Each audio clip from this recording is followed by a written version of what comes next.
Halo semuanya, pada kesempatan ini saya akan membuat video resume substansi dari salah satu core value ASN berakhlak yaitu berorientasi pelayanan. Kami berkomitmen memberikan pelayanan prima demi kepuasan masyarakat. Nah, pada materi kali ini, pada materi pokok modul berorientasi pelayanan, saya akan jabarkan yang pertama yaitu konsep pelayanan publik, yang kedua nilai berorientasi pelayanan, dan yang ketiga berorientasi pelayanan sebagai pedoman perilaku dijabarkan dalam 3 kode etik, yaitu yang pertama memahami dan memenuhi kebutuhan masyarakat, yang kedua ramah, cekatan, solutif, dan dapat diandalkan, dan yang terakhir yaitu melakukan perbaikan tiada henti. Kalau kita berbicara mengenai definisi pelayanan publik dari berbagai sumber, yang pertama itu menurut pendapat Christopher H. Lovelock, servis adalah produk yang tidak berwujud, berlangsung sebentar, dan dirasakan atau dialami. Artinya servis merupakan produk yang tidak ada wujud atau bentuknya, sehingga tidak ada bentuk yang dapat dimiliki, dan berlangsung sesaat atau tidak tahan lama, tetapi dialami dan dapat dirasakan oleh penerima layanan. Nah, adapun fungsi dan tugas ASN berdasarkan Undang-Undang ASN yaitu yang pertama pelaksana kebijakan publik, yang kedua pelayan publik, yang ketiga perekat dan pemersatu bangsa. Di mana untuk pelaksana kebijakan publik dijabarkan dengan lengkap yaitu melaksanakan kebijakan publik yang dibuat oleh pejabat pembina kepegawaian sesuai dengan ketentuan peraturan perundang-undangan. Yang kedua memberikan pelayanan publik yang profesional dan berkualitas. Yang ketiga mempererat persatuan dan kesatuan negara kesatuan Republik Indonesia.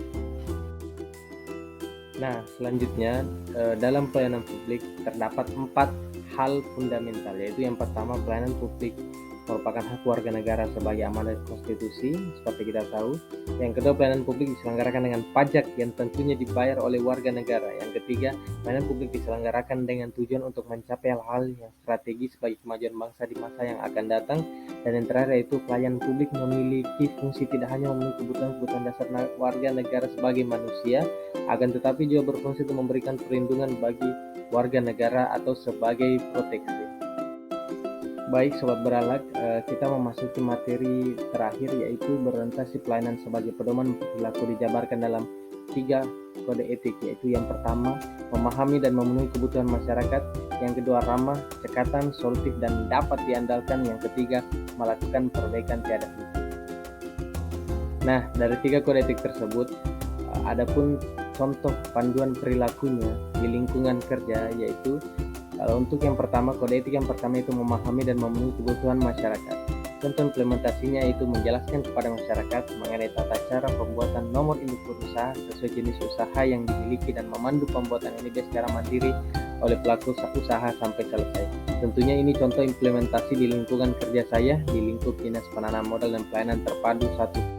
Nah, yang kedua yaitu panduan perilaku untuk kode etik. Yang kedua yaitu ramah, cekatan, solutif, dan dapat diandalkan. Contoh implementasi di tempat kerjanya itu memberikan senyum, salam, sapa, dan ramah, serta sabar dan mendengarkan setiap aduan atau keluhan dan juga memberikan solusi terkait kendala yang dihadapi oleh masyarakat.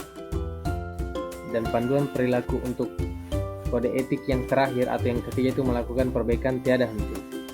Implementasinya itu membuat survei kepuasan masyarakat terhadap seluruh pelayanan yang diberikan dan melakukan evaluasi perbaikan pelayanan atas survei negatif yang diidentifikasi atau diterima untuk membuat pelayanan publik lebih prima lagi. Baiklah rekan-rekan, itulah tadi pemaparan video resume substansi materi berorientasi pelayanan dari salah satu core value ASN berakhlak.